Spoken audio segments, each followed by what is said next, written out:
The ideal thing to do with your battery pack is to have it down near where you do your main operations so you can see what's going on with it in a regular basis. So when the battery is getting low, the battery powers this light. If you ever see this light go off, you know that this pack is empty.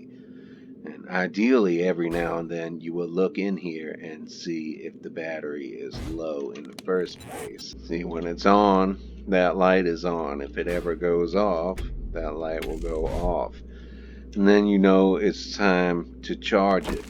But ideally, it would be getting charged by the solar. But whenever the solar is charging the battery pack, the system is limited by the watts of the solar. And the solar panel here has got max 6 solar cells, which cost 38 grand a piece when you have max better barter and max intelligence, which takes a lot of points. It has 180 watts max, which is not enough for all your lights, all your guns, all your automatic doors, all the good stuff you want to put on your system once you get electricity. And I'm telling you, you're going to want it if you go the solar route because it's so hard to get it. Alright, but ideally, you will have solar charging your batteries and it's just a no-touch system. But that can't be so because solar limits your system too much. See this 270 and the battery is 90 watts lower. The solar makes the system handicapped by 90 watts just by being hooked up to it. So that can't be. What needs to happen is you only want solar hooked up to your battery and often enough to charge it, and that's it. You want it off your system as much as possible. Let's go ahead and turn this on. Turn it on. Okay, now we know the solar power is on. See, the solar panel is going to be way up on the roof, and this is going to be down in your base somewhere.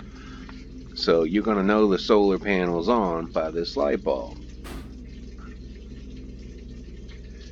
And you're also going to know by no power coming through here, which is going to seem really stupid at first.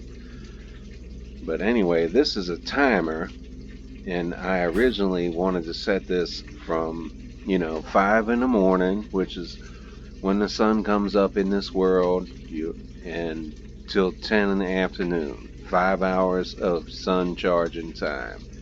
You'll want to make sure of what time the sun comes up in your world and adjust it. And of course, look at your batteries, and if they're constantly going down, down, down, if they're not, getting enough charge, then you will want to adjust it. Or every now and then, you just take out your wire cutters every few days and you hook up your generator. And the ideal thing to do is to only have a certain amount of gas in your inventory when you go to fill it up. See how I got the gas split in half by right mouse clicking, right mouse clicking, right mouse clicking. And you can even drop one at a time by grabbing it with the left mouse button and right mouse, right mouse, right mouse. About 156. And the reason you want to do that is so you can refuel, turn it on, and walk away, and you're not worried about, 10,000 gallons of gasoline in there getting wasted, because it doesn't shut off when the batteries are full. It just runs and runs and runs until all the gas is out. And I don't know if it runs more with with more engines in it or not. I could not tell you, but I would put, I would fill it full of engines, put about 150, 200 gallons of gas in there, and then I'd walk off. And you're going to want to experiment with this. I'm not doing all these experiments. This is just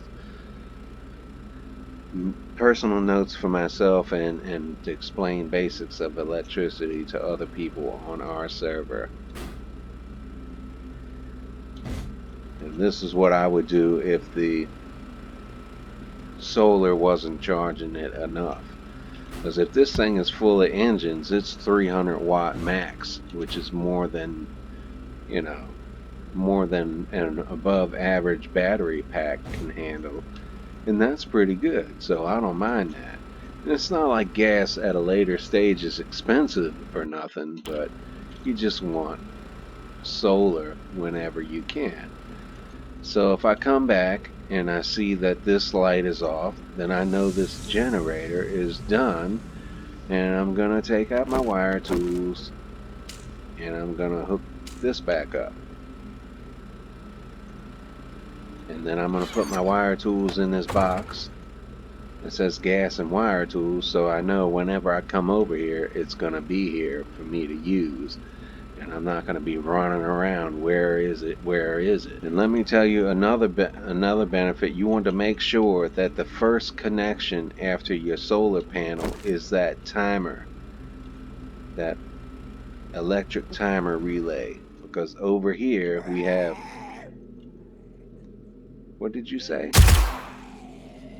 Over here we have 1, 2, 3, 4, 5, 6, 7, 8, 9, 10 relays. And they all use 1 watt apiece. See? There's a 10 watt pull on this thing. I'm going to have to take one of these out. Now with this switch in the off position, this has a 1 watt pull. That's 1 watt for the switch.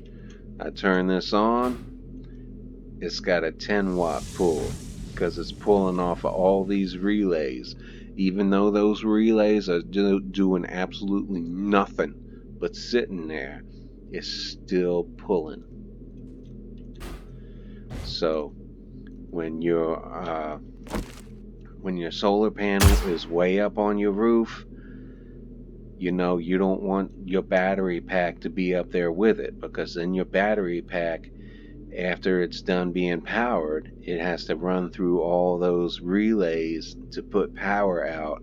And it's putting power, yeah, it's just 10. You're not going to have more than 5 or 10 relays between your battery pack and what you're doing, but you don't need that extra drain. So put your solar panel on your roof and all your relays between your solar panel and your battery pack. And anyway, you want your battery pack down here to when you can, switch it on and off if you need to. Sometimes you have to reset it, but as long as you have your solar panel timer relay that's going from your solar panel to your timer relay, as long as you have that cut on and cut off in the daylight, like if the sun comes up at 5, you want it to come on at 5:30, and if the sun goes down at 1900 hours, you want it to cut off at 1830 hours or 1830 hours, however they say that, so that there's still some daylight left. Because if this thing shuts off when there's no sun, and don't ask me why, this solar gets disconnected when there's no sun, even though you see that it's getting no sun because that light is not on. If this gets disconnected right now, the battery will stop supplying power as well. That makes absolutely no sense, but that's how it works. So you want your timer to shut off while the sun is still shining.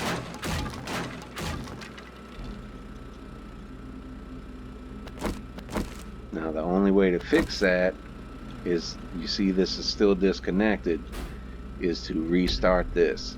Turn it off and turn it back on, and then your batteries will start supplying again. But you can avoid all that if you just make it so your timer cuts on a half hour after the sun is up and shuts off a half hour before it goes down. If you're going to block the sun, Say if it was nighttime and your timer shuts off and disrupts the battery power, and then you just hook up your generator, then that will reset it. But you don't want to go doing that unless, that's your intent to charge those batteries. The idea is to make this hands-free. So set that timer correctly.